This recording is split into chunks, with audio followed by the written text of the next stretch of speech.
Hello and welcome to Coding with Creston. I hope you guys are doing well. Um, I am super tired from this week's work, not on this, doing other things. So I actually have not looked at this code in almost a week. So I did some work, of course, in the last stream. I did some work on Friday and Saturday, but what am I saying? Of course, Friday, Saturday, but some Saturday and Sunday, but I haven't touched it since. So it's going to be a little bit of looking at the code at the same time to figure out, try to remember what I was doing exactly. So, here we are. Oh, why is the chat always so small? Okay, so yes, let's do this. Thank you. So again, the chat's small. I got to try to figure that out. But anyway, so so where we left off our story, I started getting the not the not the solar system map, the planets going around, but the map of the multiple different systems in the galaxy. So we started drawing that, and I've done some work with travel to those places I'll show you, and then worked on UI. I did a whole big refactor, and I want to do a whole nother refactor because I'm still not satisfied. But so some of the new classes that were added since the last stream is in this UI area. So the UI has just been a real big pain point for me, and I need to figure out how to break it down and do it better, basically. So I basically came up with this concept, and we'll just start right here. Let's take a look at the UI class. So I just said, okay, the UI is a class. I'm going to instantiate it. When you create it, you only thing it takes is args right now, but and then am I really even using that? See, I'm looking at the code here, thinking to myself, I may not even need this, so I may throw that out. But the UI, you can place buttons on it, and you can place windows on it. So I feel like I'm building a windowing system here. So I have a function that can create a button, and I have a function that can create a window. So these are just fundamental concepts of what it's doing here. And what it does, it's not fully a create. I wanted to be more explicit with what it was doing.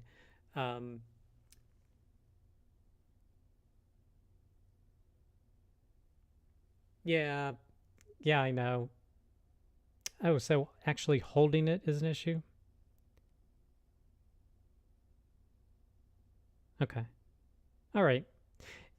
Yeah, so I'm trying to get away from that as much as I can. So yeah, that's another part of the refactor I'm thinking about.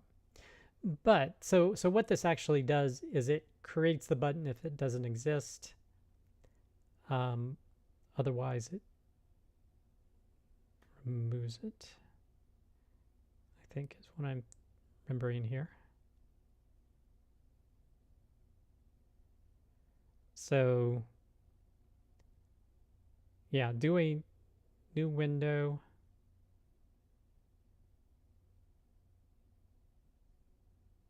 Check if it's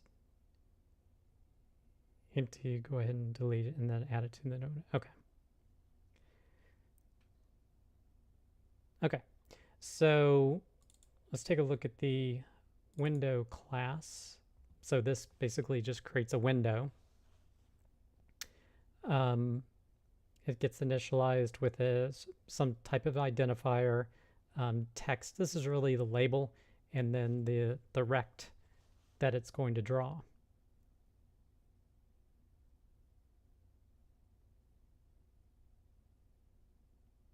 Now the close rect is basically the close button, so where that's going to be. And the primitives are different. You know, I'll even have to look here. But basically the generate rect is basically the close button and where it should go. And windows can have buttons and they can have panes. So you can have multiple panes within a window. Now the generate primitives, it looks like it's building a solid for the window. I guess that's the background. It's adding a label, and then this is the close rect is another one, and then the label for that close rect. So that's what's going on here. Okay, so that's how a window gets initialized. And then from a window, you can also create a pane within a window. So it looks to see if the pane exists, and if not, it goes ahead and adds it to the panes that belong on the window. And when you instantiate it, you can give it a label, and then the rect is basically where that pane should appear, and that can also include some content. All right, when you look at the pane, this is pretty much what the instantiation looks like. It's just a solid right now. It doesn't have doesn't have a label associated with anything yet. So it's just, I just built the bare bones of what I would need. And then the last one is a button, where basically initializes a button similar to the code that is done in the different samples. It's just now its own class. Okay, so I kind of incorporated and started using this UI to kind of make it, to clean it up a bit more than it was, because it was a mess. It still is a mess, personally, I think, with how the code's being laid out, and I need to do another refactor on it. But so this galaxy systems planet existed before. The ship, I think, was there. We may not have looked at it last time. We'll just take a look at this. It's very simple, but a ship is basically the player, and the ship knows what system it's in, what planet it is on, and then, of course, it has a cargo hold to store things. At least in this state of the game, this is what the ship contains. All right, so that's the ship. And then apart from the navigation that I was working on, I also started working on the cargo hold area, because I guess my plan is I want to, first you have a ship. I want it to be able to fly around all the different places. It can do that now. Now I'm trying to think of the next simple system I can build, and I think that's going to be the inventory system, meaning being able to hold items, and then I want to be able to buy and sell items at different locations and travel around and trade. So basically I want to get that feature slice working, and then after that approach another system. So maybe mining or something like that, or crafting, I'm not quite sure yet. Basically I want to kind of hold off on the combat, because that's probably the most important system, and I kind of want to make all my mistakes early on with systems that are probably simpler before jumping into that one. But this is just the approach I'm taking right now. Okay, so let's go ahead and take a look at these classes just to see what's there. And these are very bare bones, very simple. I haven't spent a ton of time on it. So you have a cargo hold class, and I'm trying to think of start X, start Y. I guess that's where it starts rendering, is on the screen. I'm assuming that's what it is, and what the slot sizes are. So basically a cargo hold, I'm thinking of inventory like an RPG where you have different rectangular slots that you can put items in. So the slot capacity right now, so cargo holds have slots, is, I just set an arbitrary 25. I may make it different based upon ship types or something. I don't even know what I'm going to do yet. I just set it to 25. And then this just builds out the grid of all the different slots. And for each slot, it instantiates the cargo hold slot class.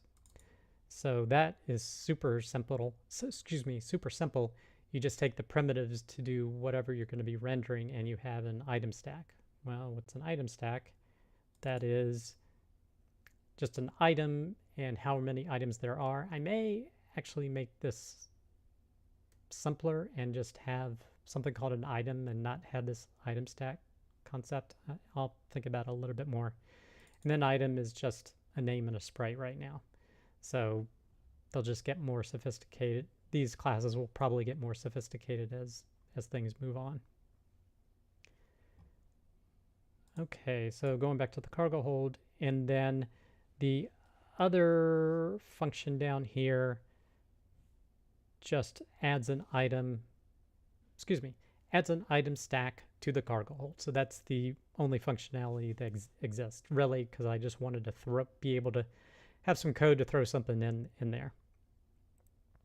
So looking at this,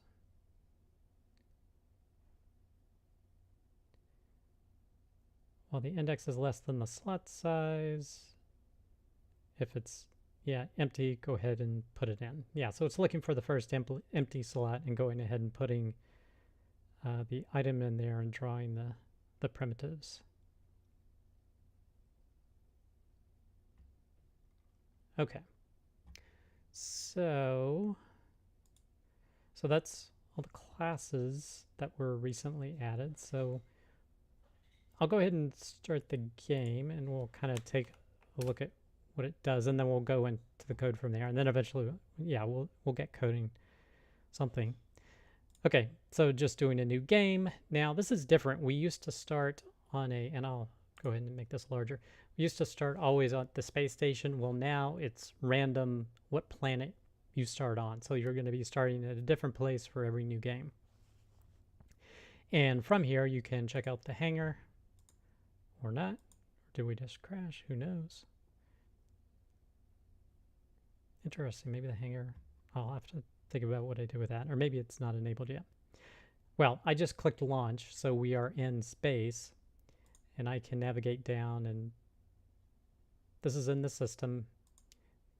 And let's go to the Penelope 5, which is a ocean biome.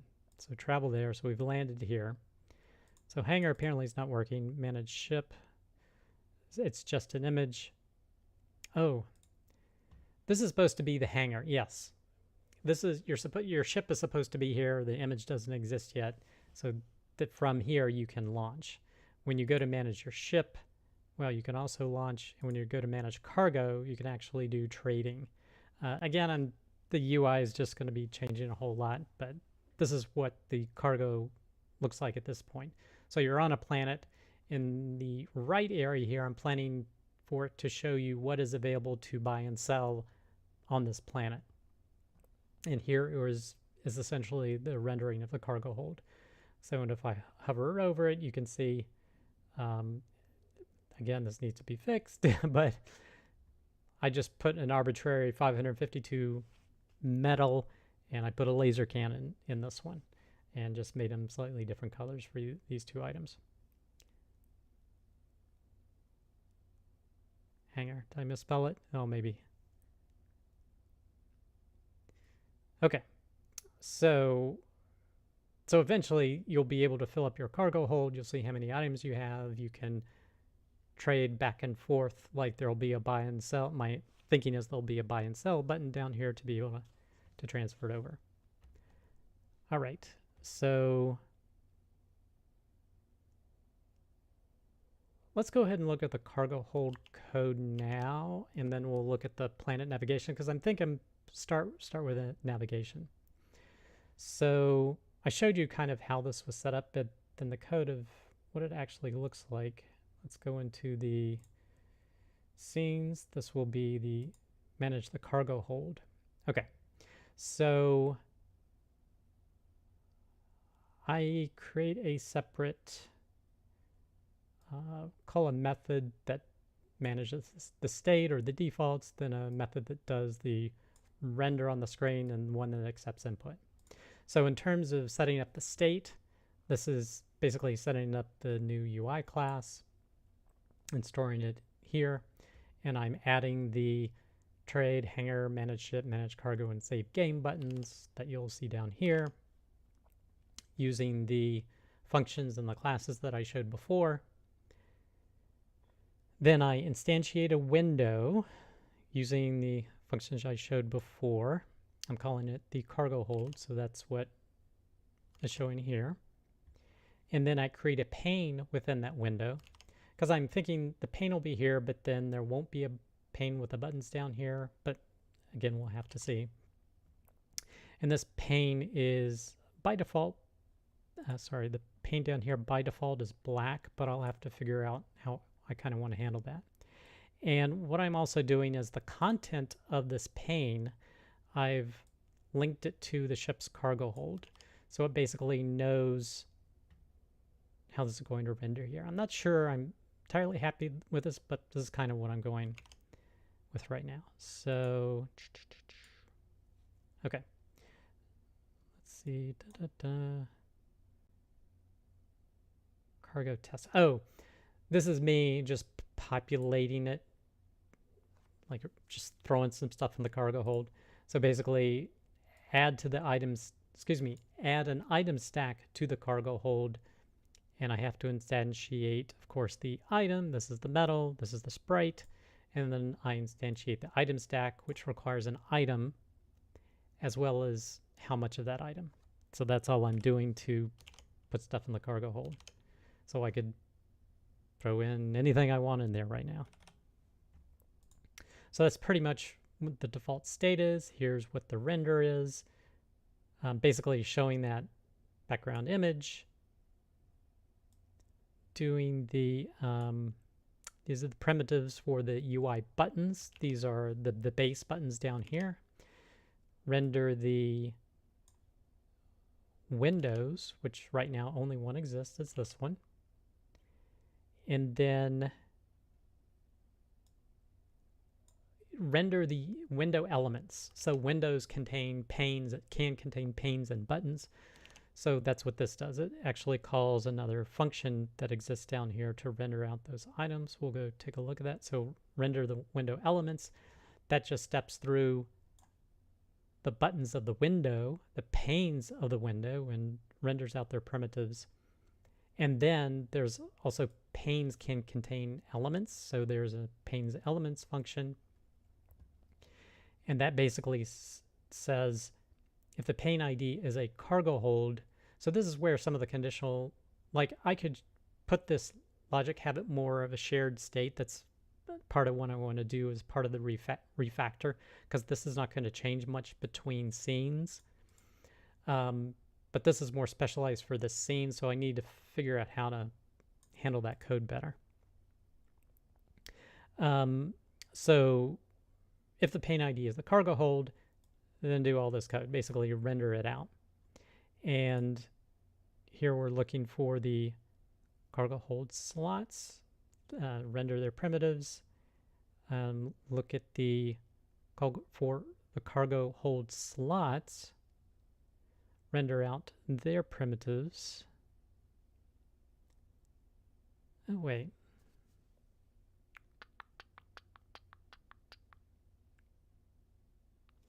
Okay, so this is for the slots. I'm trying to remember this. I think this is for these empty slots, basically. This is for the case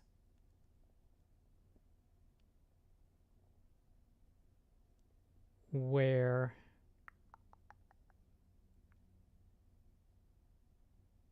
I'm assuming, yeah, let's see. I need comments or more clearer code. And this is we're rendering out the primitives of the item stack. So I'm assuming it's responsible for rendering those. Yes, that is the case. And then what this does, this is this controls the hover. So, and I'm wondering if there's a better way to do this, but basically look at each cargo slot in the item stack, and if it intersects with the mouse, and looking at the first primitive in the item stack, which is basically the rect, then render this hover with this information. So this code here does the hover. And the last part of it is just rendering out any buttons that are in the pane, which there are none right now. And then in terms of rendering the hover, that's what this render hover does. And I don't think I'm that's another thing that I need to refactor this code. I don't think I'm using the render detail anywhere. It was used in a separate scene, but I'll have to think about how to refactor that. Okay, so that's basically how the cargo hold is set up. Like, you can't move anything, you can't, it's just very simple, just laying down the groundwork for it. Okay, so, and if anyone has any question at any point I'm reviewing this stuff, just let me know. Okay, so let's go and take a look at, go back to the hangar, and let's go ahead and launch into space. So this was working last week. You have your system, the planet slowly going around it. If you click on it, you can travel to different locations. Well, now, let's assuming this hasn't broken, you can toggle the map. So this is the system view, and it tells you what system you're in. Well, not system view. This is basically the single system view. And you can toggle the map. And now it shows you the different quadrants that are available. So there's 4 quadrants: alpha, beta, gamma, delta. This is the alpha quadrant. So each of these is their own system. And if you click on it, you can see which system it is. It updates it here. Caldridge and Penelope. And so this is where we are. Branafta. So these are just names I came up with. So once you click on a particular one, and if you go to the beta quadrant, it shows you different set. Gamma is a different set, and delta. So actually, let's go to the delta quadrant, and let's go to Abeloth with 6 planets. And now you can click travel, and you've landed there, presumably, on one of the planets. I'm going to launch, because there's no other way to see, and we can see we are in the Abeloth system. So we did land on Abeloth somewhere. I'll have to look at the code. I can't remember how it targets what planet to land on. So it's probably ice, given where we are, or given where we were. Okay, so now you can travel around the system. I've started the cargo hold, so I want to build upon that. But let's see. All right, so I've probably yacked on enough about the current state of things. So let's start something. I'm thinking I want to indicate where you are, what planet you're on in the navigation screen by a triangle. So I want to figure out how to do that. So, and I haven't thought about this at all yet. So this is going to be in the space scene where I'm doing this.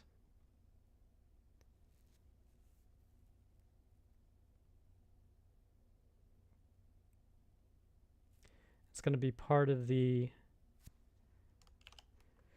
So this is a window, and this is a window pane. So it's going to be in a window pane that's being rendered.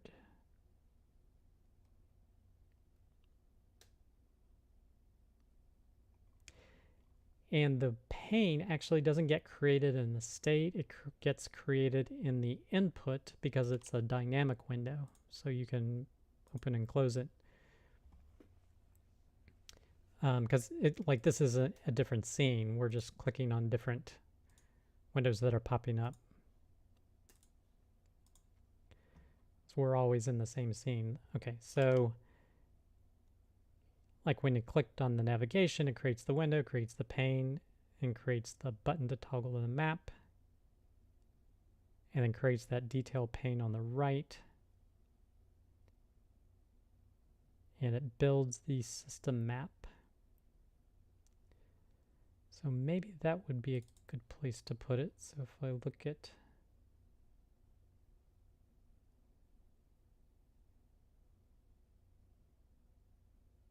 system, build system map.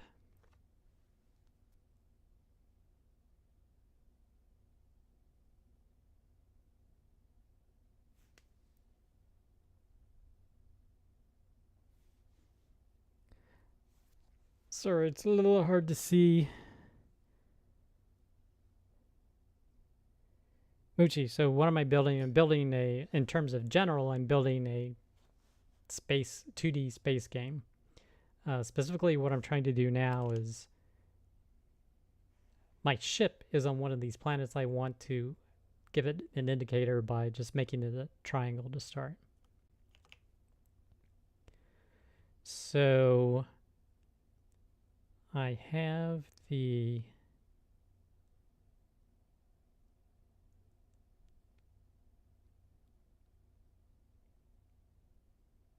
each nav planet being rendered. So instead of a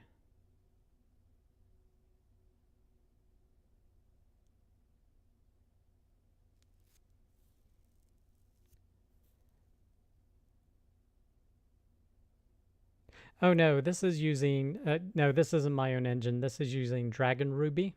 So it's a Dragon Ruby Game Developers Toolkit. So that's what I'm, so everything is built in Ruby as part of this.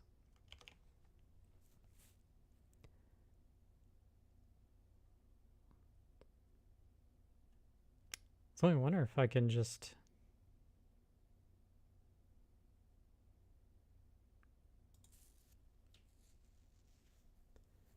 all right, well, maybe I could just swap out a, let's add a sprite to this.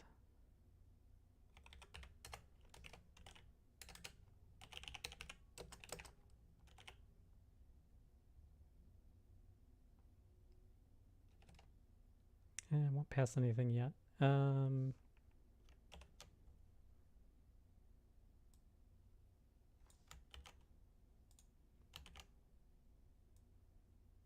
This will be sprites. And do a triangle.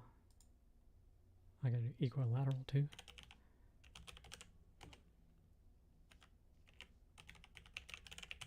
Equilateral. Let's do orange. Okay, so the ship should now have that sprite.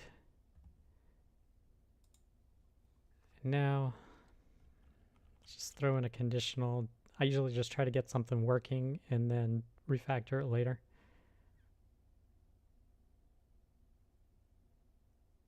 I'm good. How are you?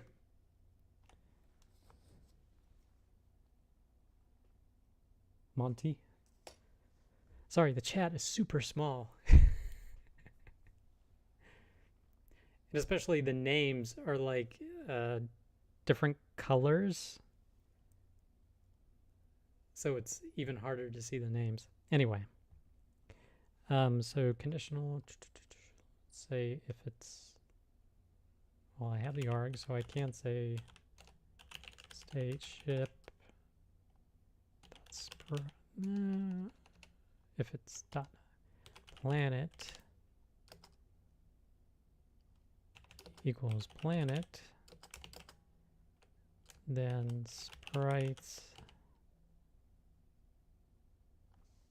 Well, the other one I didn't say.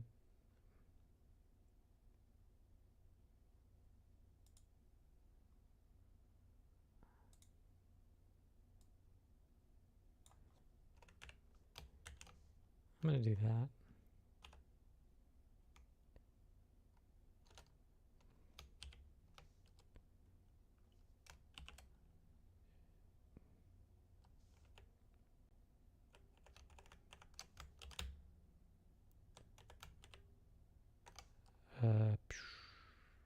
Sprite or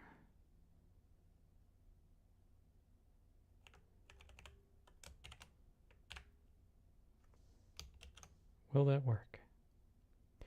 Yes, I am developing a game I'm calling Space Boss, using the Dragon Ruby Game Developers Toolkit, or Game Dev Toolkit. So this is all being built in Ruby.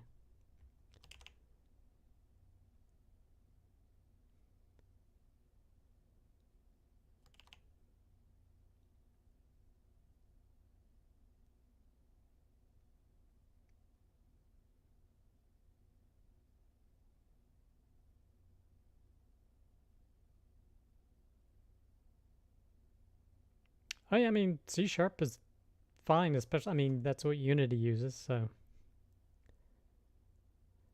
I do Ruby coding in my day job, so I know that much better than C#. So that's why I'm using this particular engine.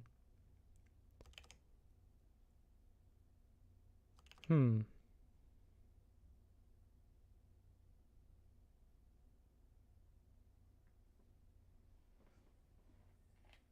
Oh, but the system map only gets built when I hit navigation. Aha. So now I just can't find it. All right, so it is working. Kind of. If it can find it.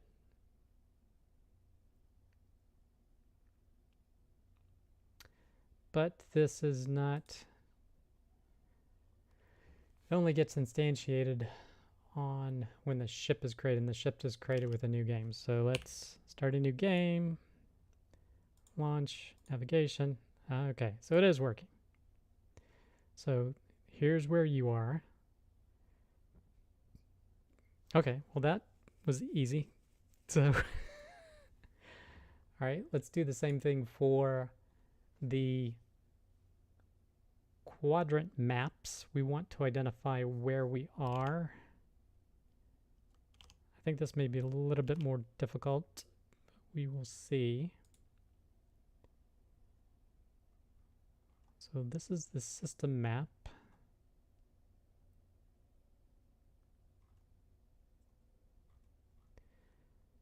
So I'm building, I think it's in the galaxy.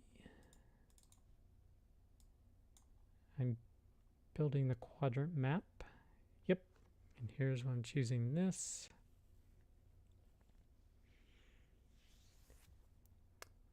So can I just do something simple like before? Just do something like this for the path.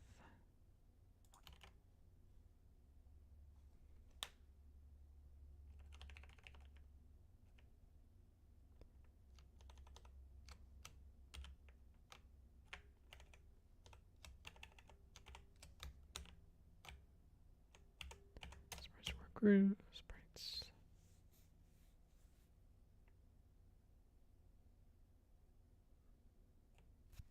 But it's not the planet. We need to know the system because the system is here right now. So if we restart, new game, launch, navigation, here's where we are. Toggle the map. Yay, here's where we are. Whoa.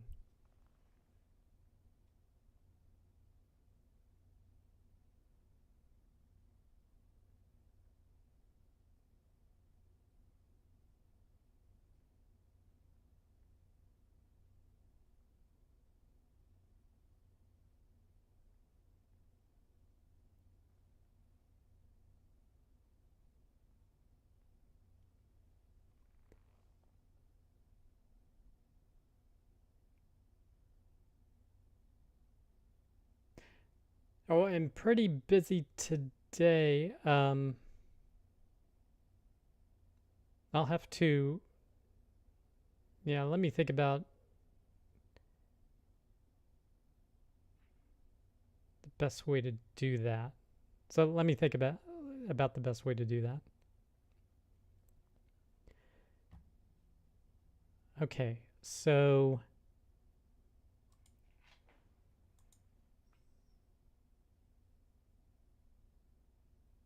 all right, so here we are. And what do I want to do next? Well, that was easier than I thought it was.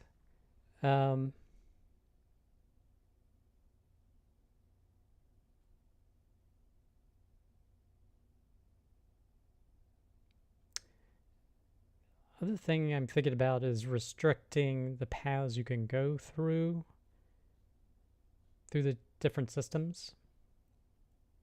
The other thing I can think of is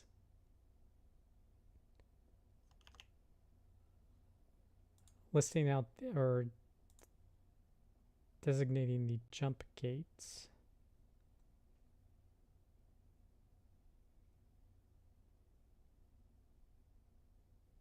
Sure, if you are able to join the Discord and do that.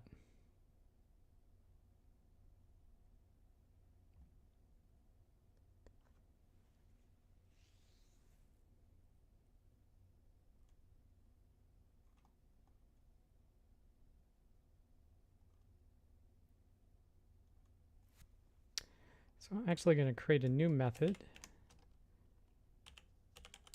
Render planet sprite.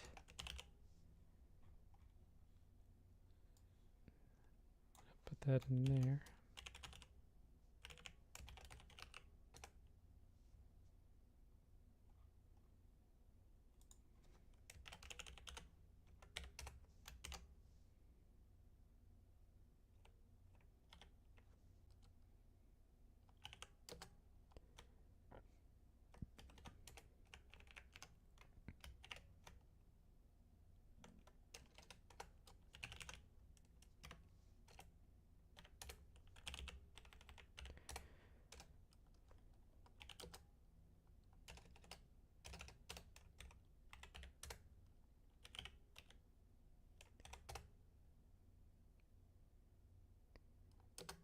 And then else if planet equals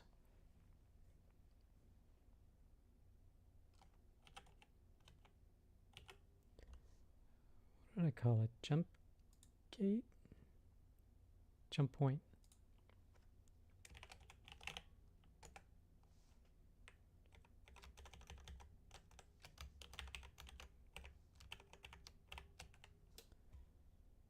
So circle, blue circle.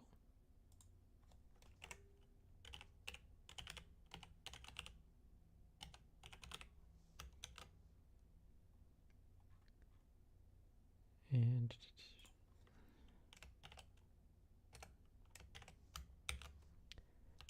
all right, so now if we go back to planets already circles.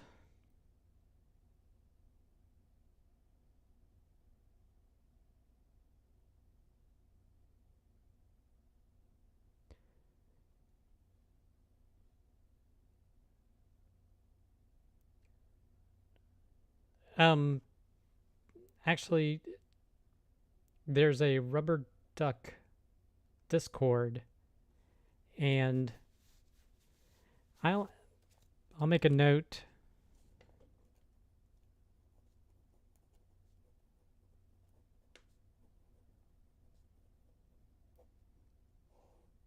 So there's a rubber duck Discord you can join.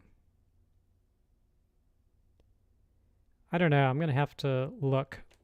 I'll have to look and ask, and then we can, or I can. I'll add it to a comment on. I don't think we can do Twitch, but if you go to, I'll add it as a comment to the YouTube stream. So this is being streamed on YouTube as well. I'll add a comment there what the rubber duck Discord is. Okay, thank you.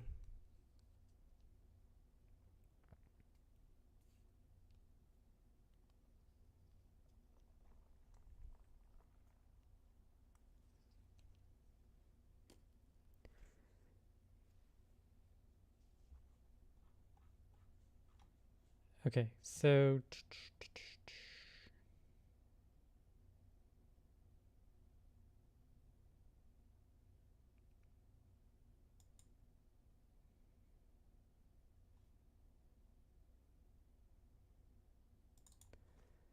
this will be a hexagon instead, and crash.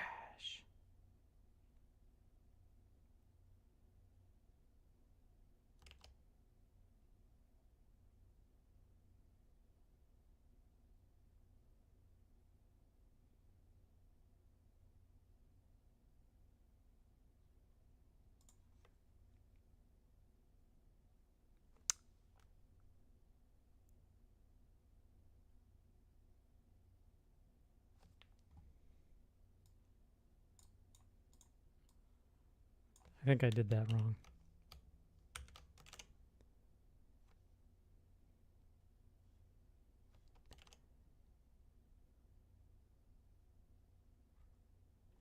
I did a lot wrong.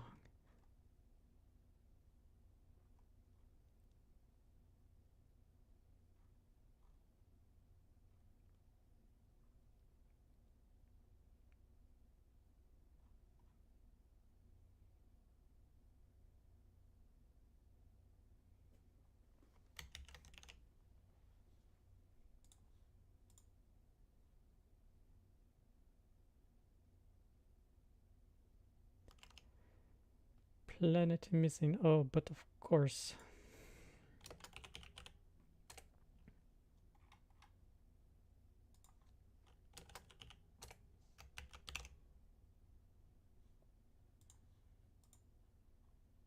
Okay, got it back. So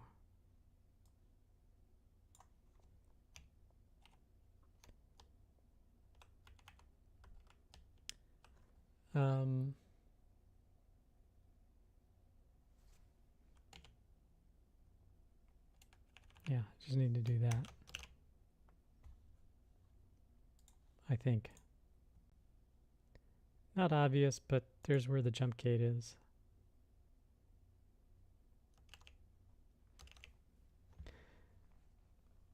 So could I put the fact that there's a jump gate there?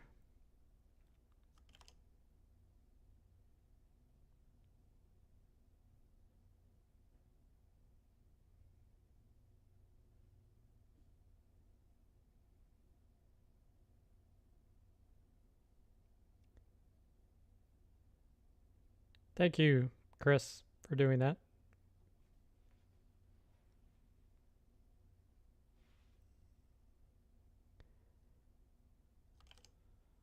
All right, so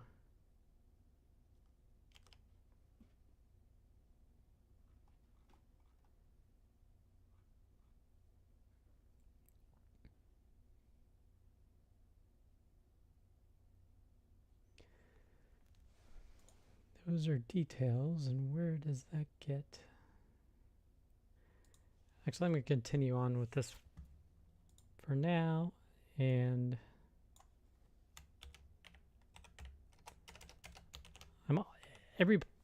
there's also going to be an asteroid belt. So one of the planets will be there instead of an asteroid belt. I will make that a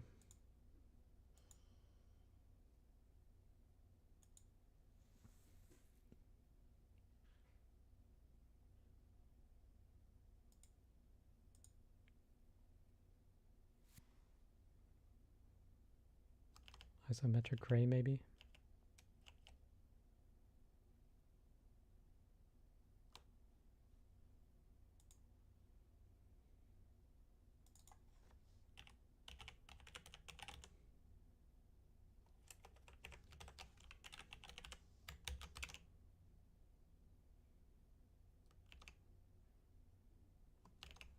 Oh, I got a...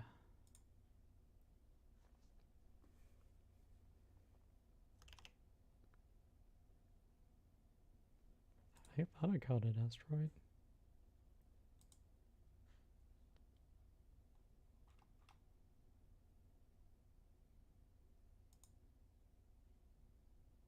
Yep.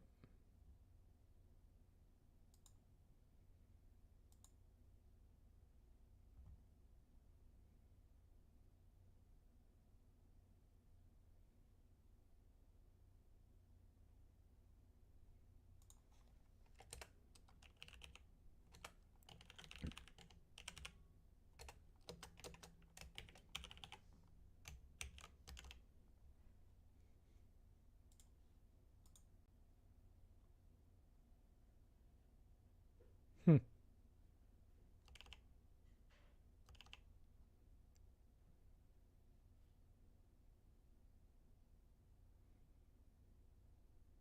So now I'm wondering, none of these are...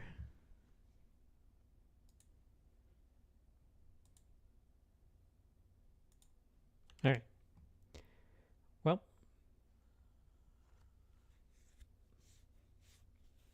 I need to figure out or remember where this gets rendered out at. So I'm going to cheat a bit.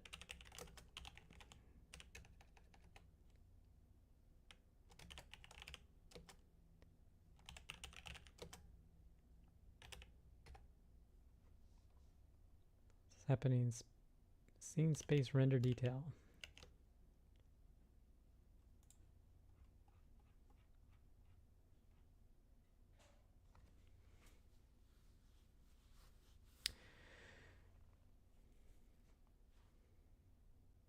I don't see where it says biome.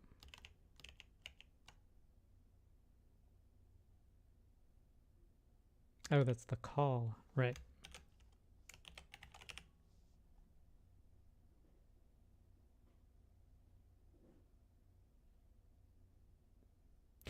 Yeah, sometimes I do that. I just did it this way this time.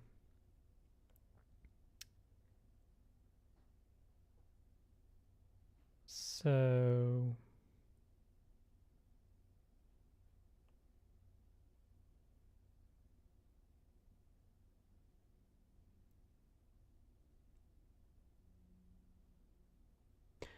I do have a question for those that know Dragon Ruby better. Can a label be multi-line?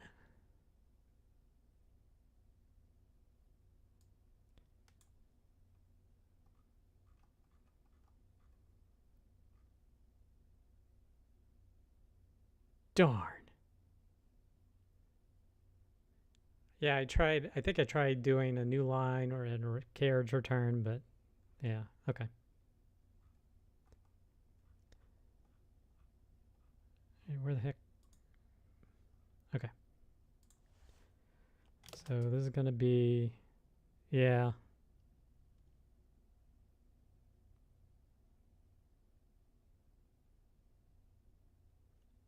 Okay.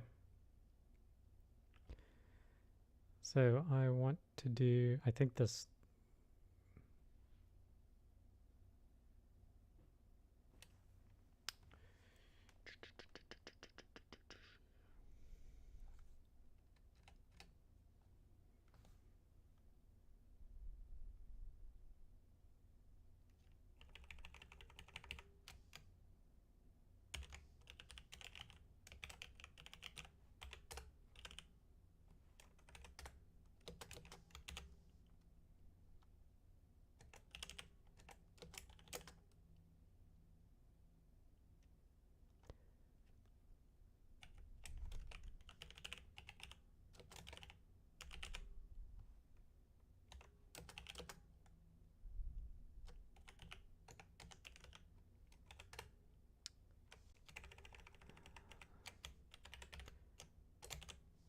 And then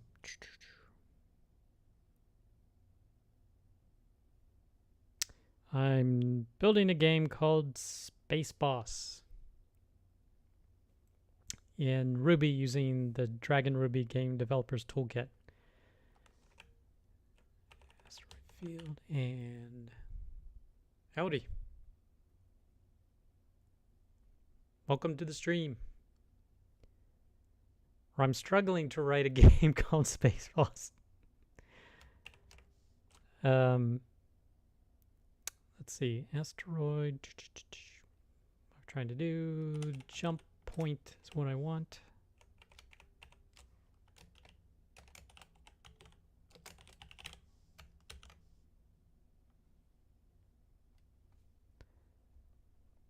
Now let's see if this works.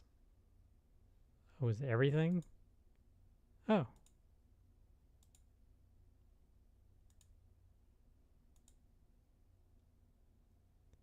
It's both the jump point and the asteroid field. Which maybe explains, okay.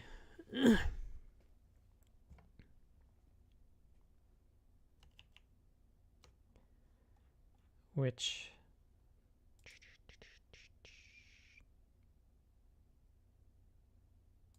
where was I doing that? Yeah, so it because it's the jump point, it never sees the asteroid. Okay.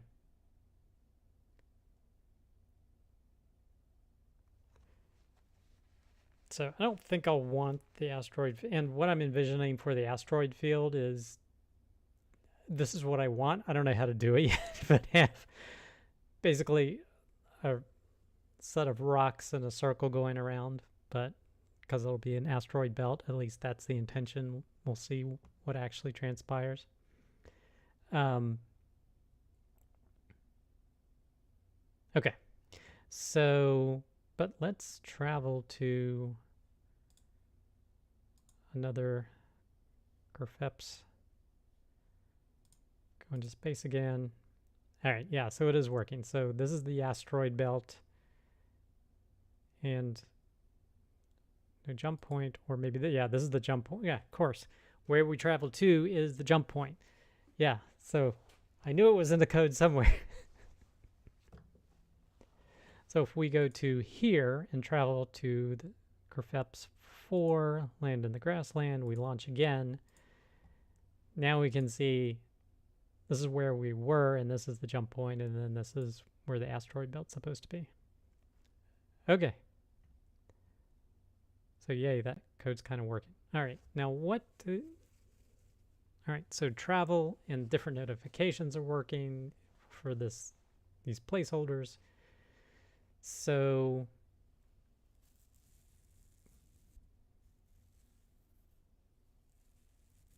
I can't think of anything else I want. If anyone, yeah, I can't think of anything else I want to add to this necessarily. Oh, maybe I could do. I guess the other thing would be cool to do is some star backgrounds, but I guess I'm not really prepared to do that yet, or well, definitely don't know how to do that. Yeah, something like that. Parallax. Yeah. Um, I've been looking at some other games online, 2D space games, and I've seen how they had a pretty neat effect where they had basically multiple layers, parallax essentially, of star points, and as you moved, it moved like that.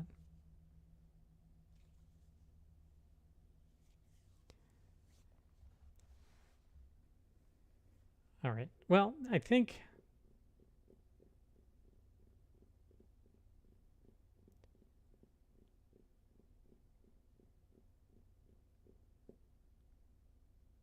I'll need to think about the best way of done that.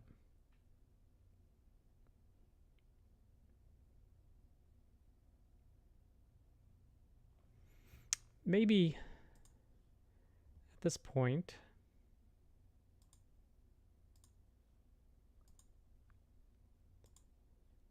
maybe go back to the cargo.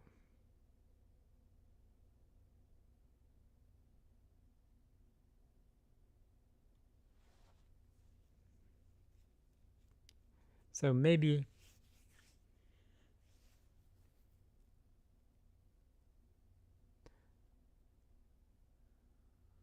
I'll create a window over here, or for doing some buying and selling.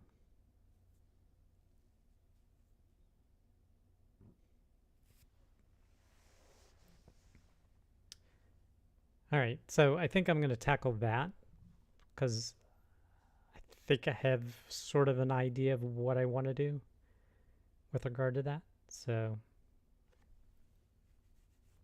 but first, I want to actually fix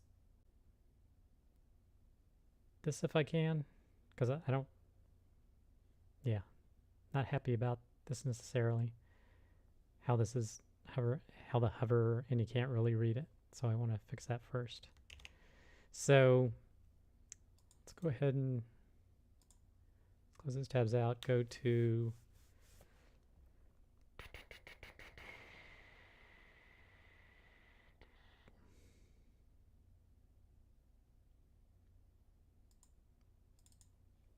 manage cargo hold.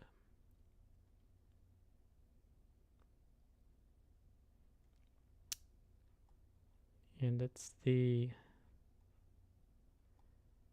render hover.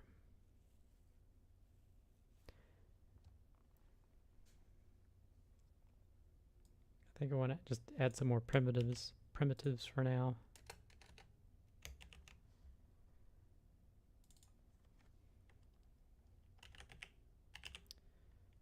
Solid black.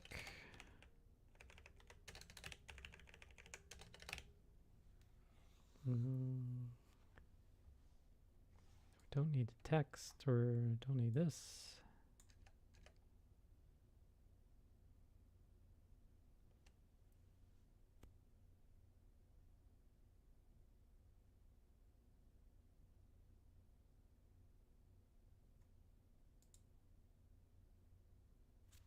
Oh, this will be a good one. I don't know how to do this.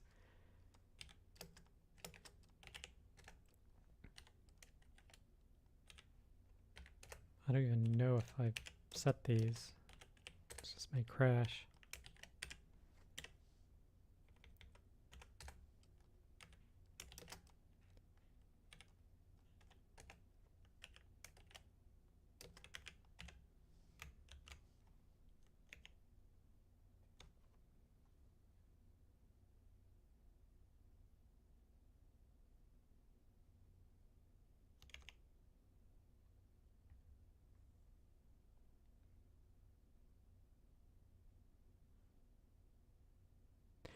So here's a question for the chat. What I want to do is have, when I hover over it, have the label be white text on a black background. So I want to have a background for the label.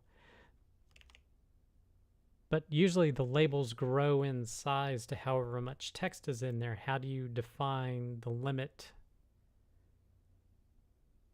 I'm trying to figure out how to define the limit of the solid I want to put in there.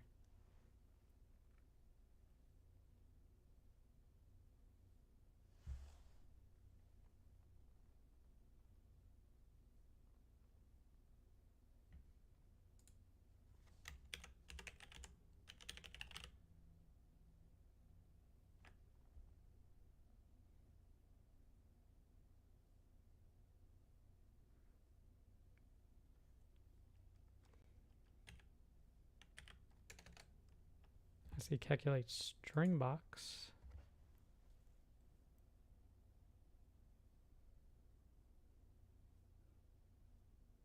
Okay, thank you. Oh, sorry, I can't read. I can't tell.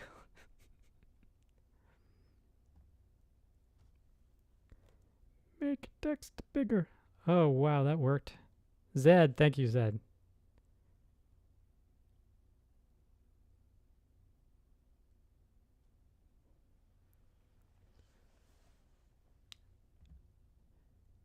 All right, so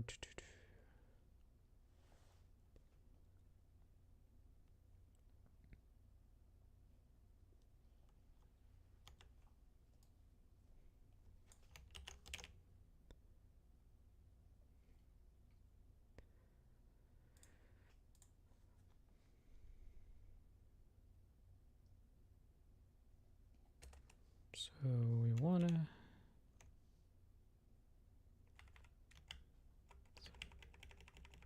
don't need that, presumably.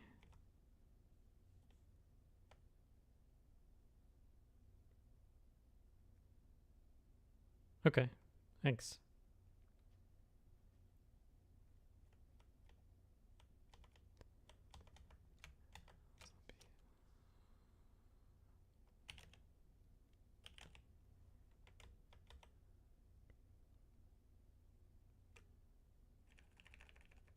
Whoop.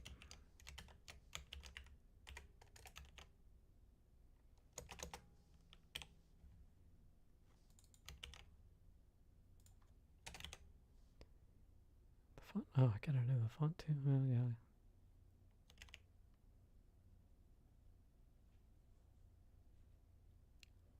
I don't even know what the font is.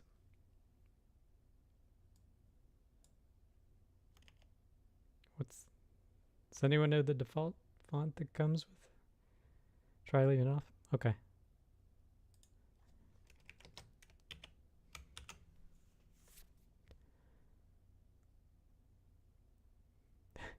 We shall see. All right, so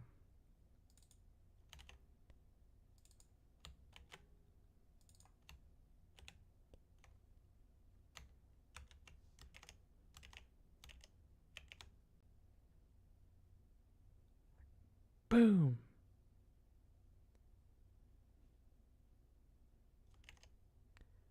$162. It doesn't like this.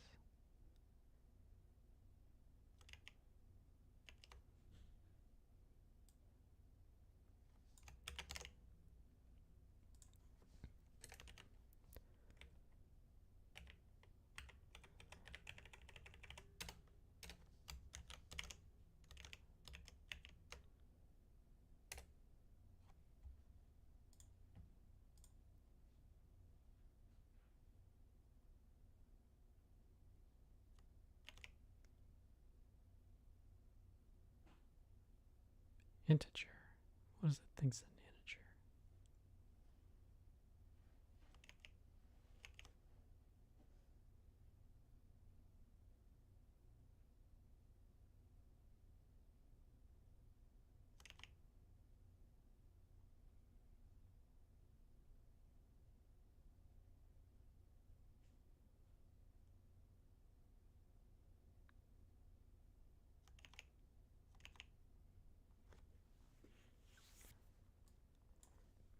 Well,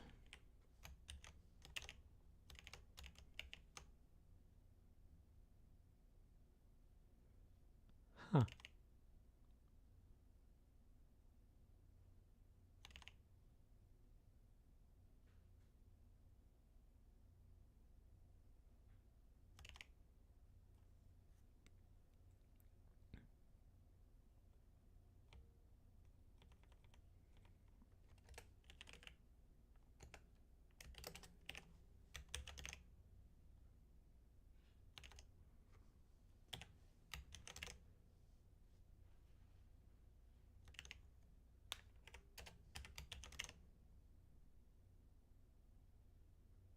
Okay, that's close.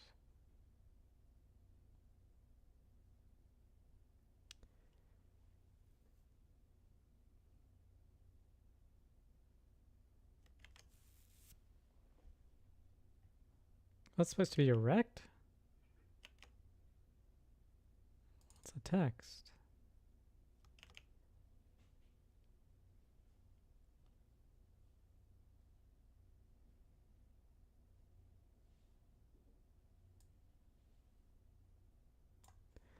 So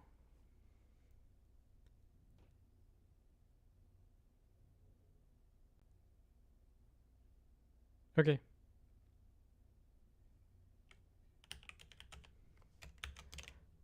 So it doesn't it doesn't like that. Why does it think it's an integer?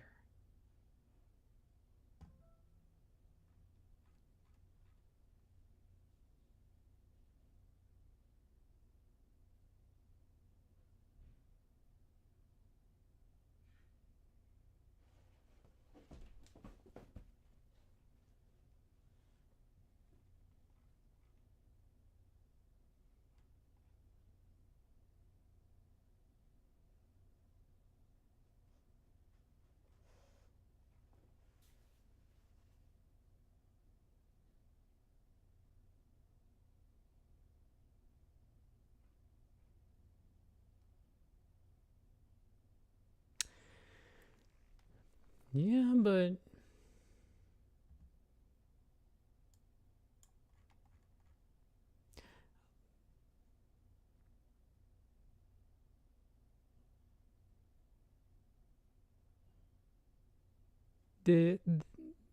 it's actually just an item in an array, so I'm already passing the item name. So item is really just a name. So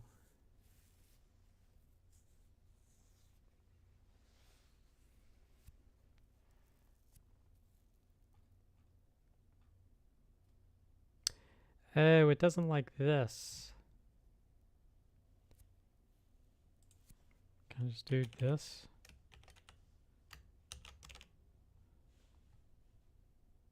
Okay.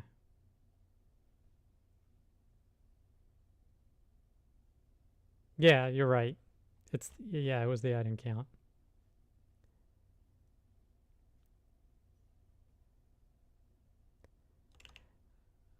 All right. Yep, thanks. All right, so thanks for that. So that works. And this is fine too, because I actually, and you know, I don't like, of course, the fact that it is broken up a little bit, meaning that the count is separate, but actually I've decided I kind of want the count just to always appear in the slot itself on the bottom in some way. So that won't be part of the hover, just the name I want to be part of the hover. So that's fine. Is there a way to put a border around it? I guess you would just add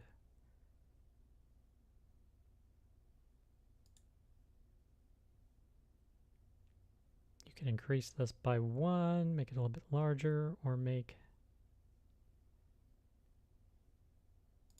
add on some little bit of padding there.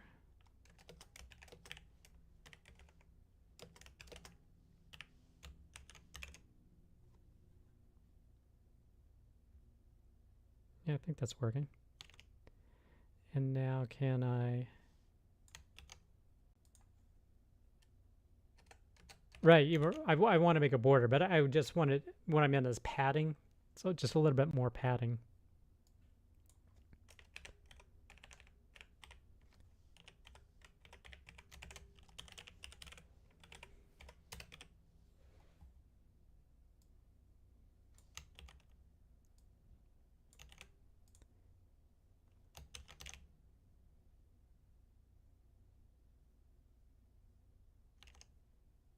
Yeah, but I do need...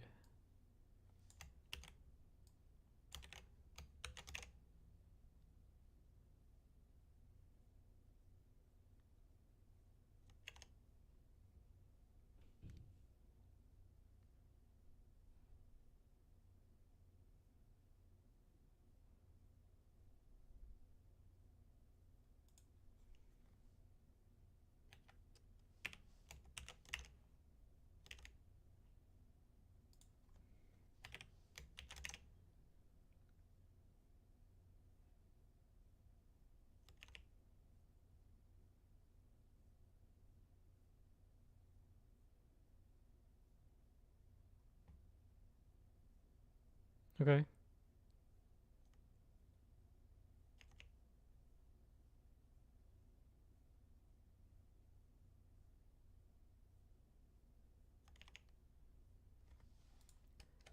Did that do what I wanted to do?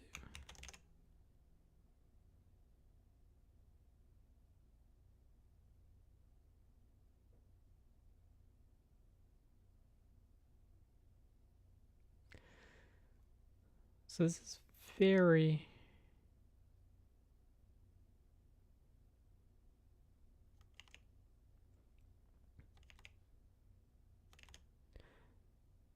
This is very up against the left side, so maybe I just want to move that over a little bit.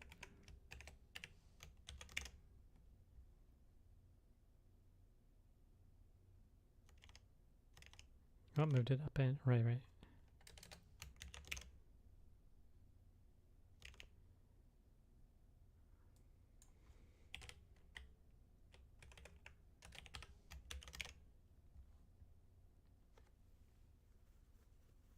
All right, and now I want to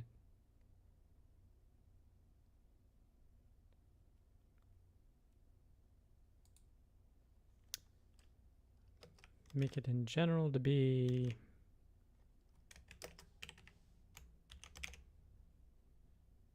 over a little bit more.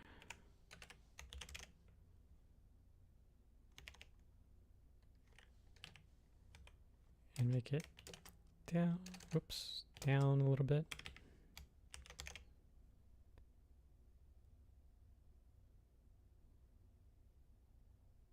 Sure, that works for now. As again, I'm not going to be doing the numbers anyway, so actually I'm just going to get rid of those for now.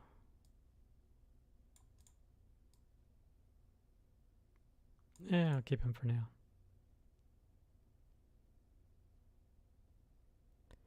Ha ha. Wait till I get proton torpedoes in here.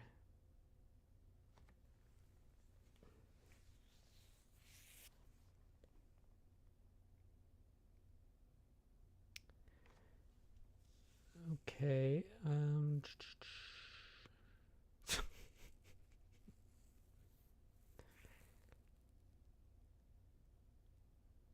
Oh, lost my train of thought. I was going to do something next. Darn.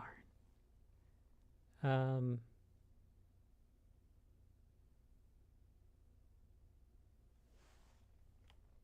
right, well, let's see. How can I get the numbers?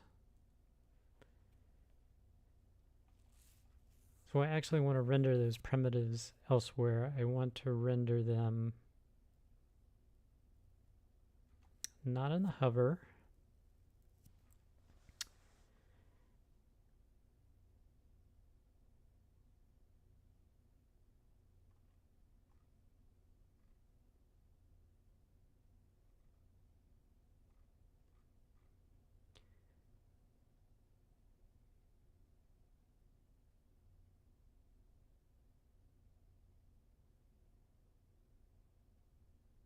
So item stack, no.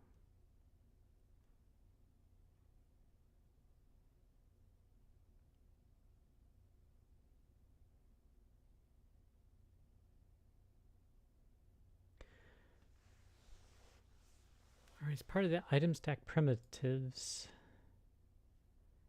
So if I go to item stack,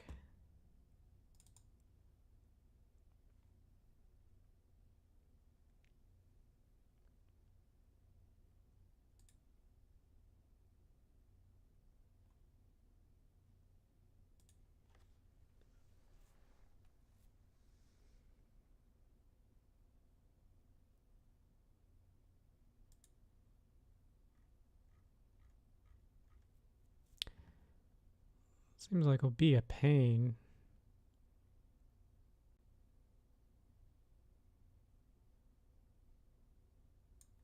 Wait a minute.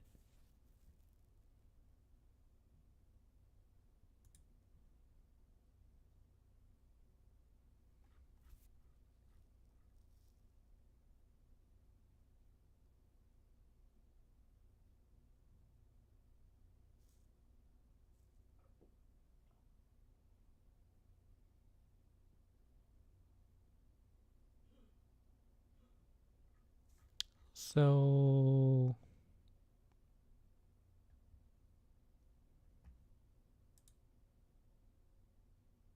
are there no primitives?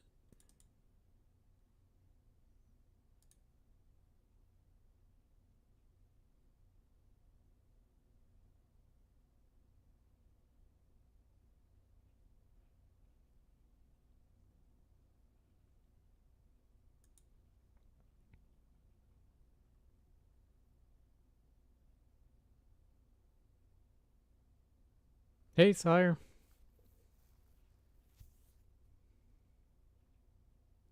So there are no... So I have primitives there, but I'm not using them.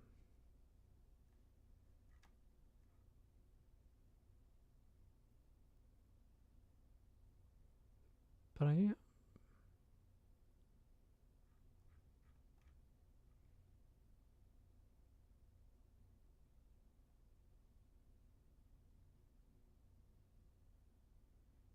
So it uses... Where the heck is the item stack primitive being set?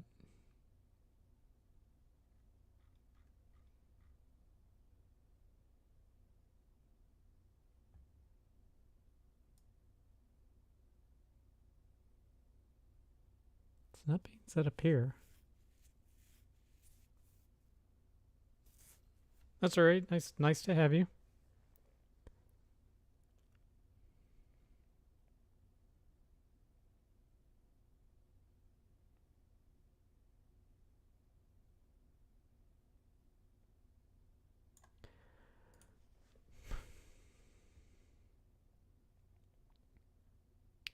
I'm not setting any primitives, so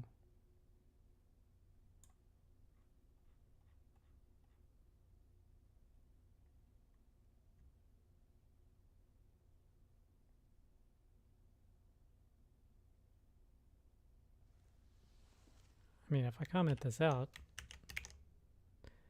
yeah, they're gone. So they're coming from somewhere.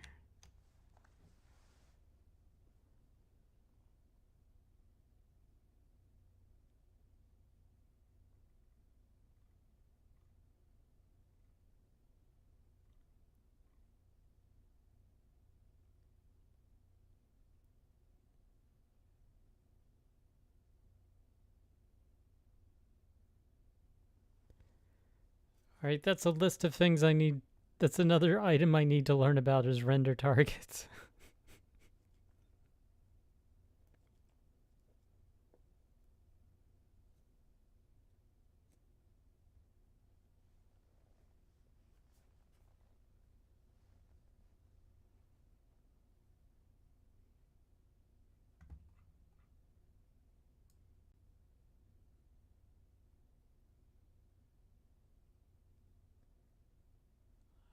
I gotta.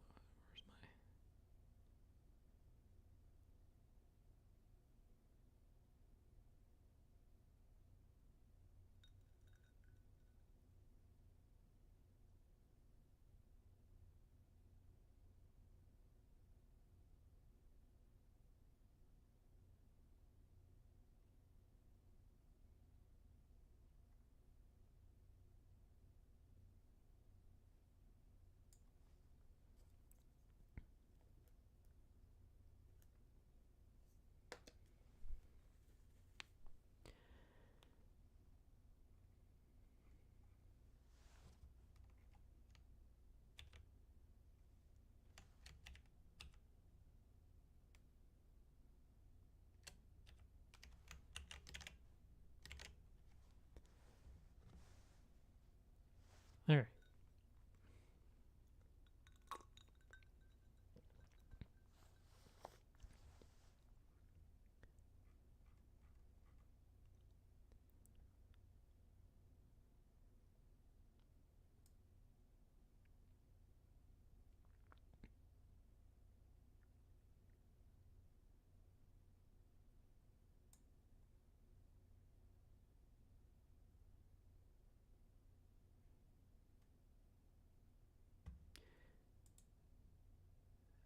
Maybe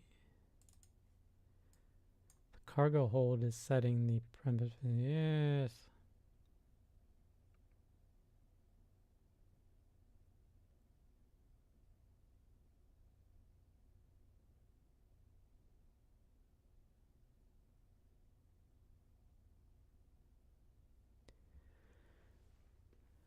Okay, so the item stack essentially inherits the primitives of the slot.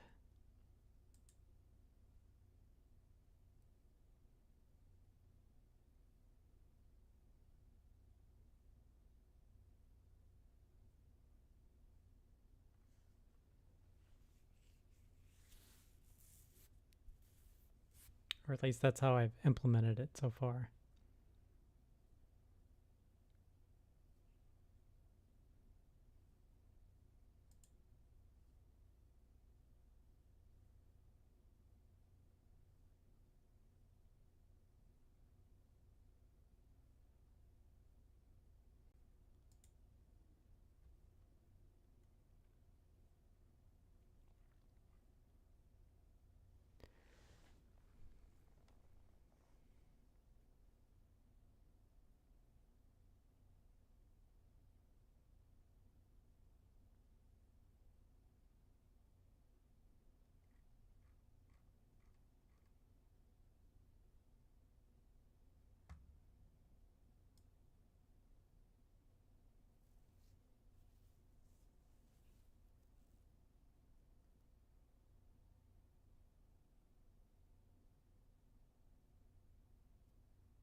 And then I'm trying to think of what's the best way to show the count.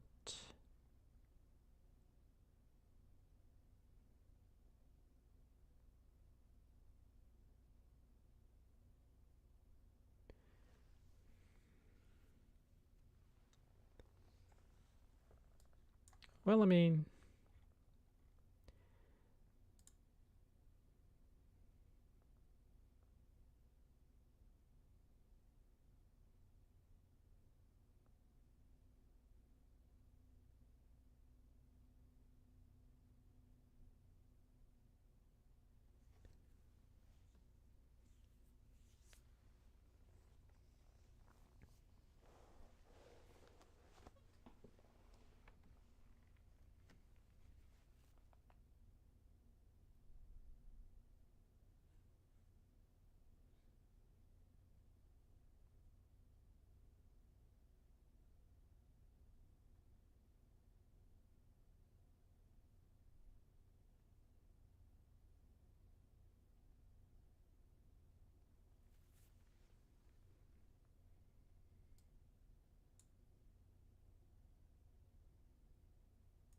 mean, just to throw something on there, I should be able to do something like this.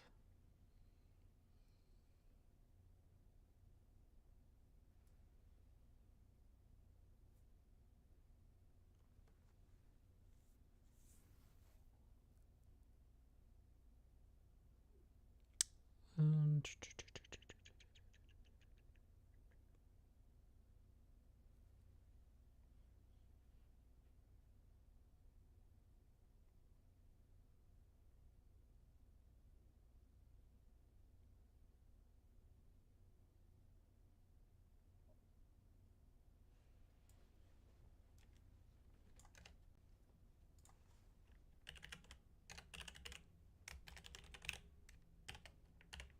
This is just to get something working, maybe.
So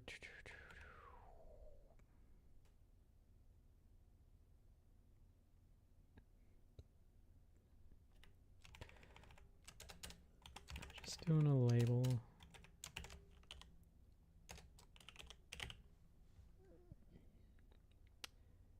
And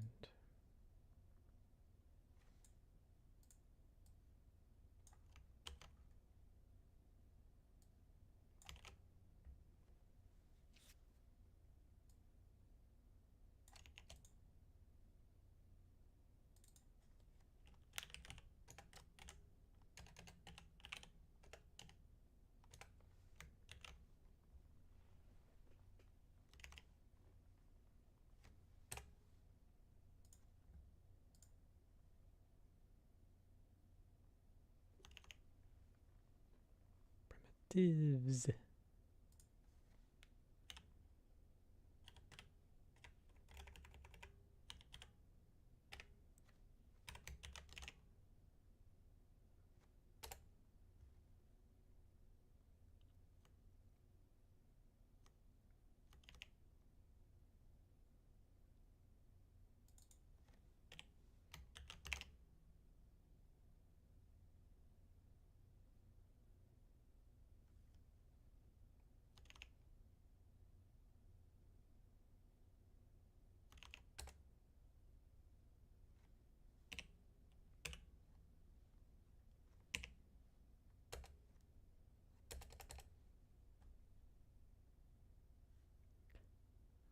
I don't know how to rescue from that.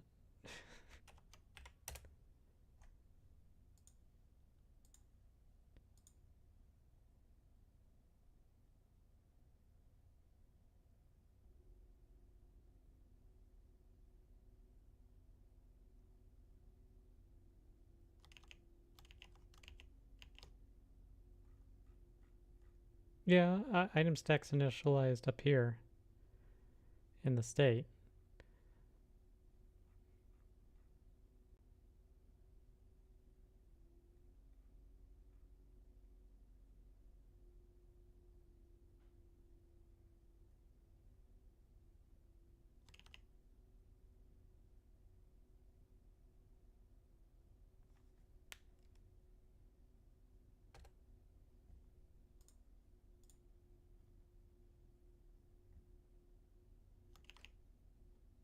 Looking for primitives on an integer.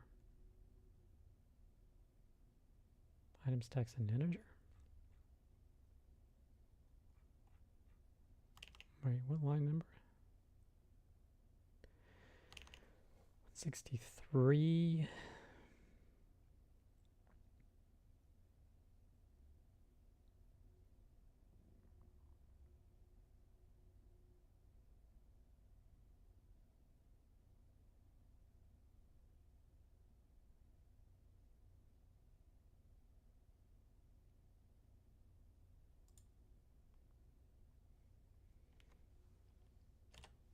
I think this may help.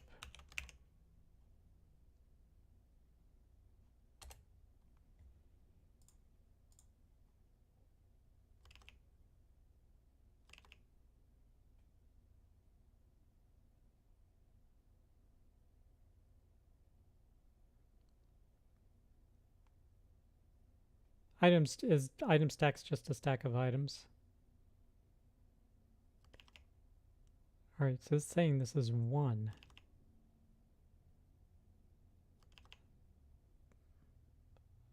Item stack is 1. Yeah. That's what I'm trying to...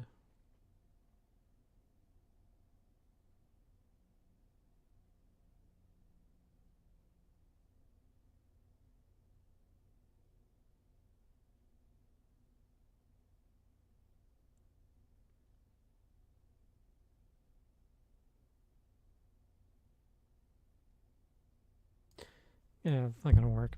Ah.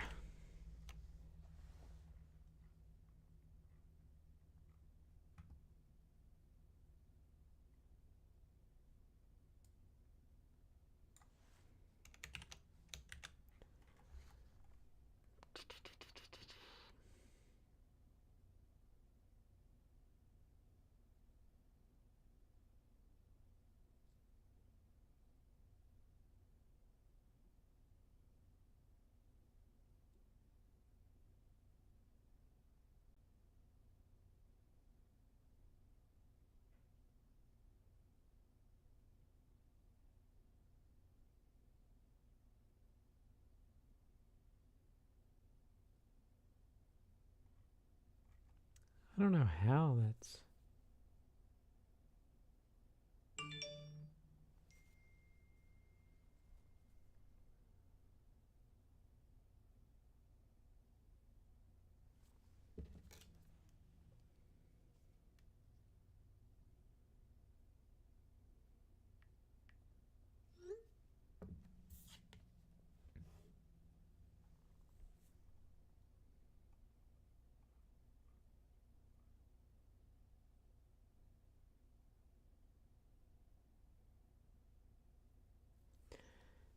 Alright, I'll look at this later.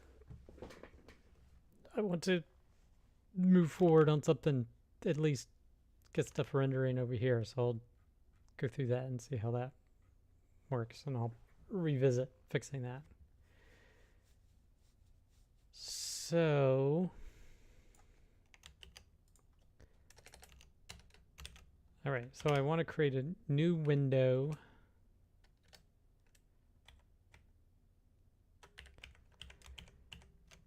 Call this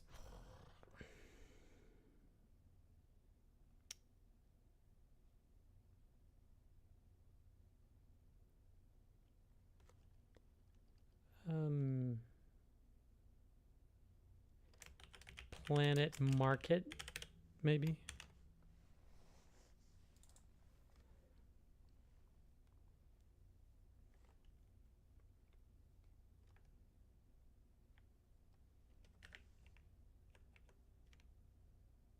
I could call it the commodity exchange. I mean, that's what it is.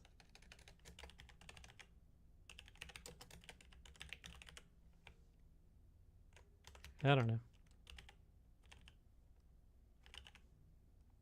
If you have a better... Alright, CSI. If anyone has a better idea for a name, let me know.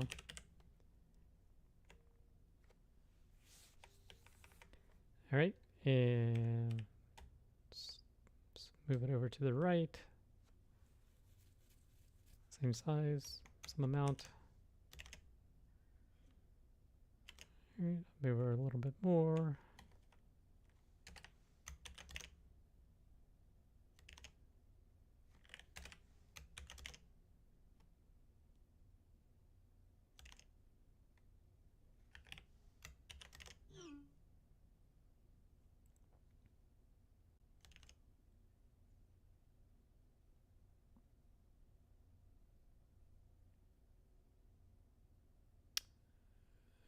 Okay, and then we also want to get a pane.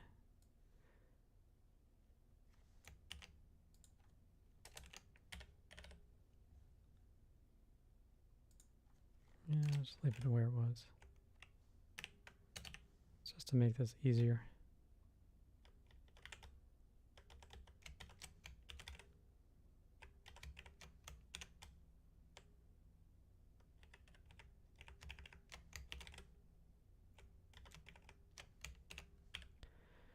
And what's this going to hold?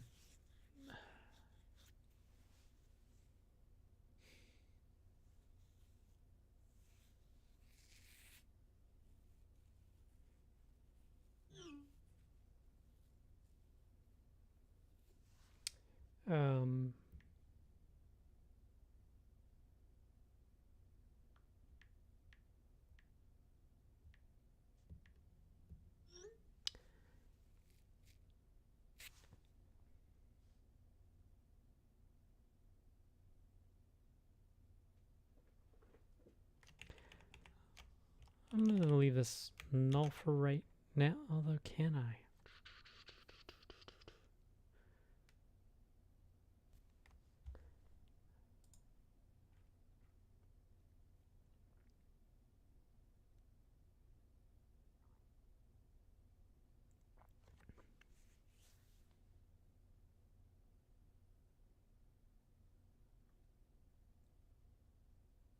Well, in the interests of, again, just getting something working.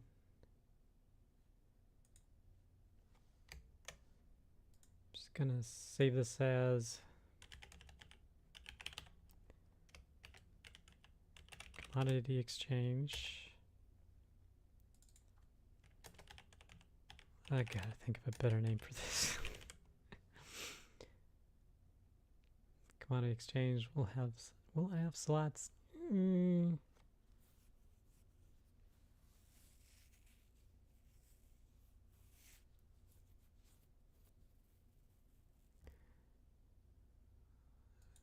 Wait a minute.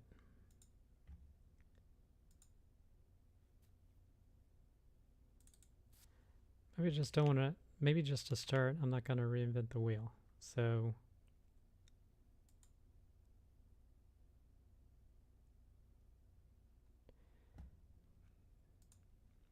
I instantiate the cargo hold here for the ship.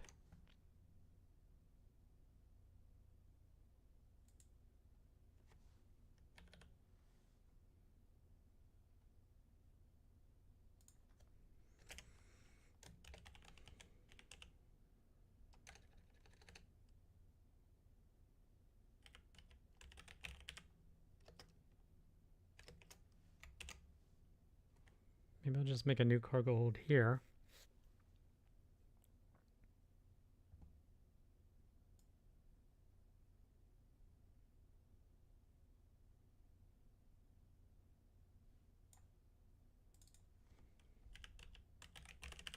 and then do the exchange. Oh, why is this so far off? Oh, it needs to be 8. Okay, and then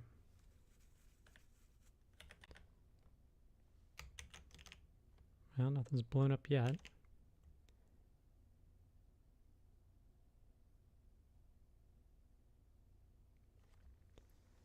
So then what's rendering those slots?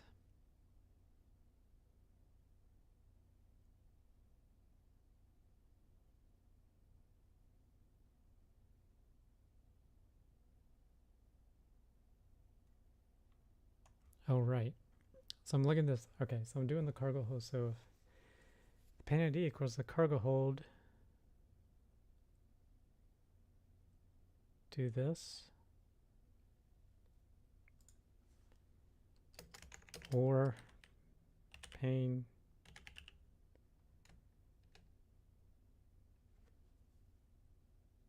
this needs to be different.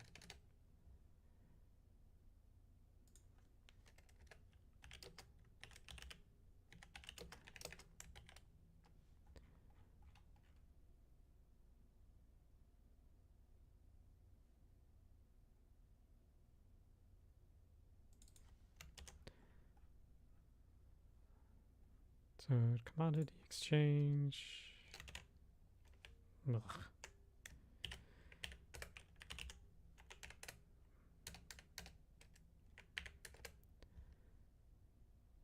Render the same thing here, pretty much.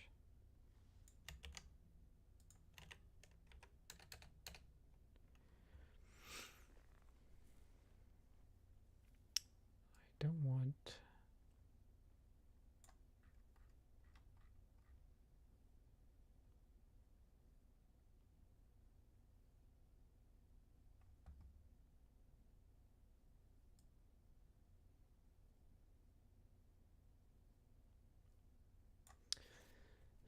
Well, let's put this in args state. I'm going to misspell this. I know I am. Commodity exchange.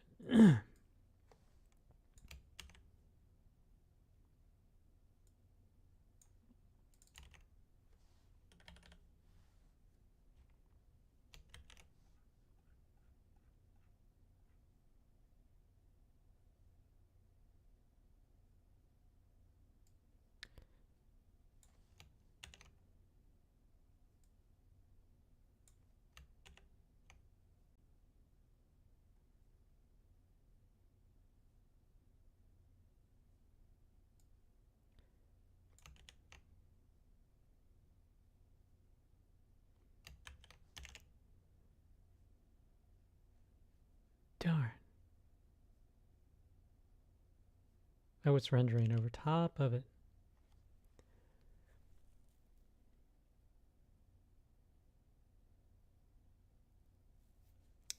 Okay, so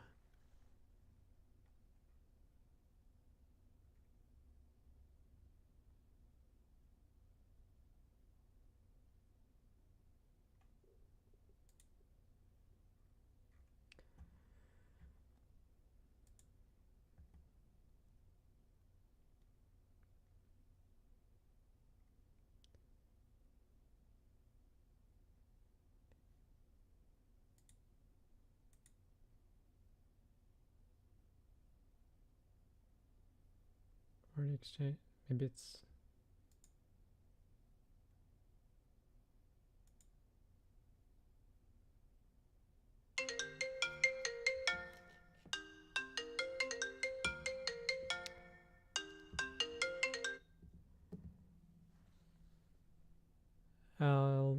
sorry about that. I'll get in a second.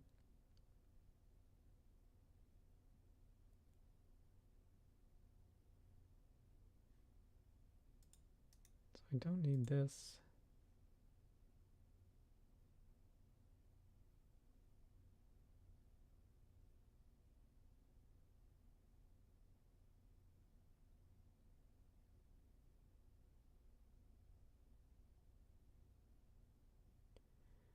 the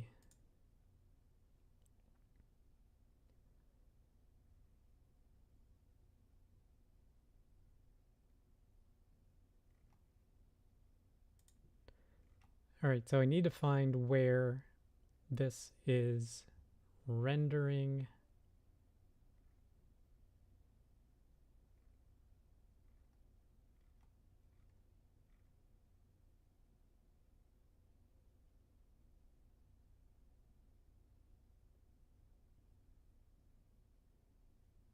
Don't see.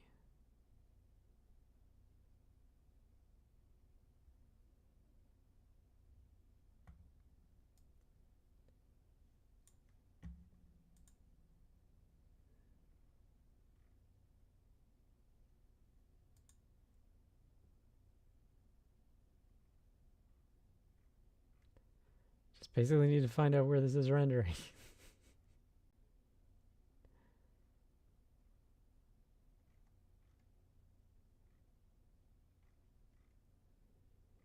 Gosh.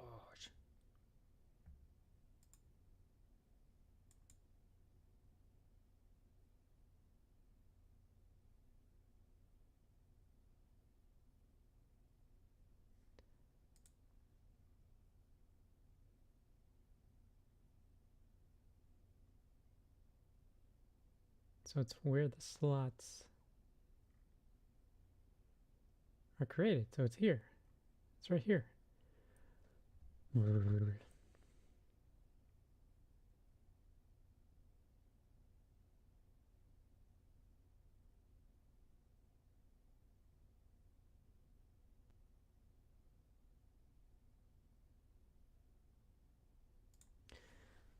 So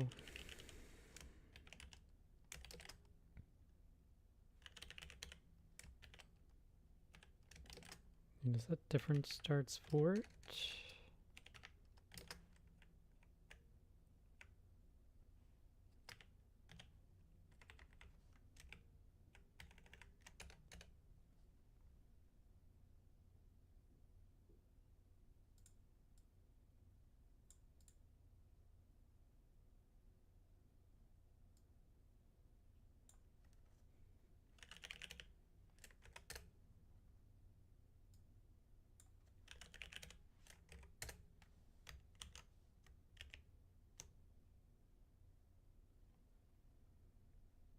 Okay, that's working. So if we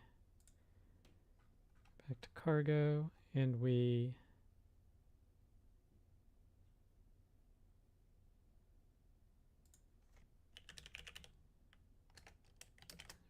add, we've been adding 800 and let's leave the Y where it is. Voila. Yes. Let's try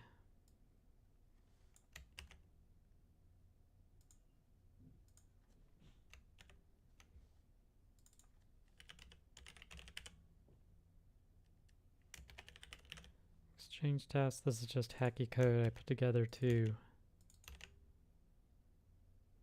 check this out. We want to add it to the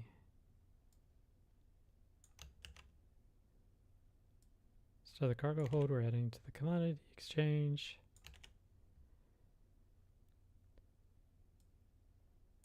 Say this as bananas.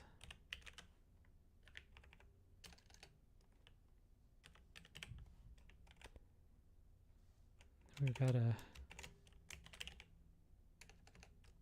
tractor.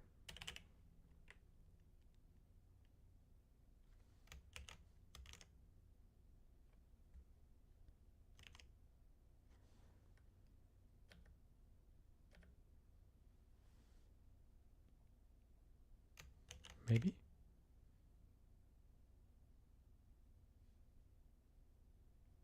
Hello.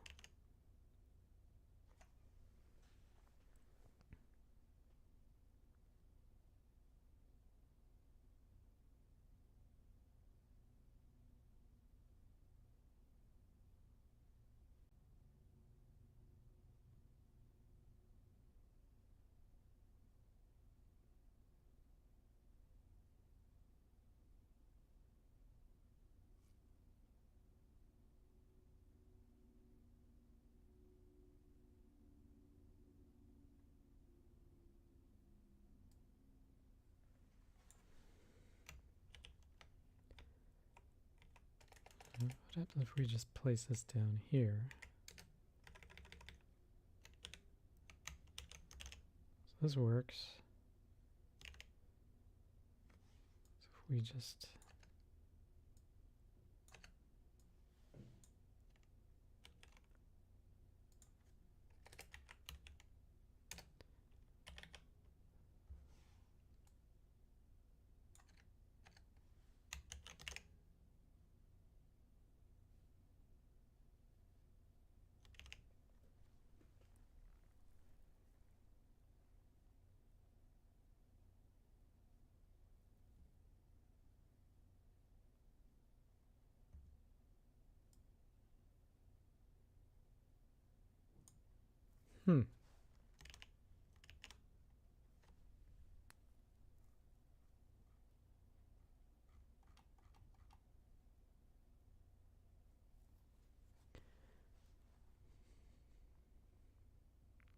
Oh, am I checking? Well...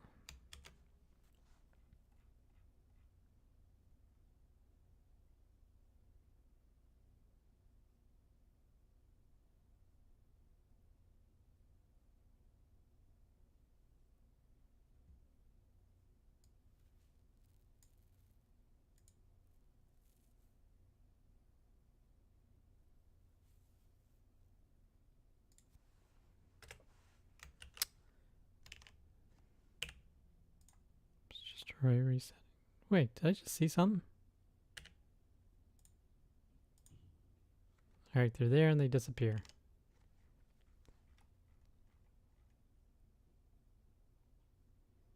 Duh. For one frame they exist. I am an idiot.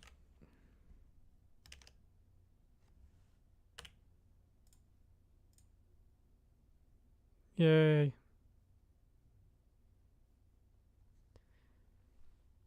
Okay, so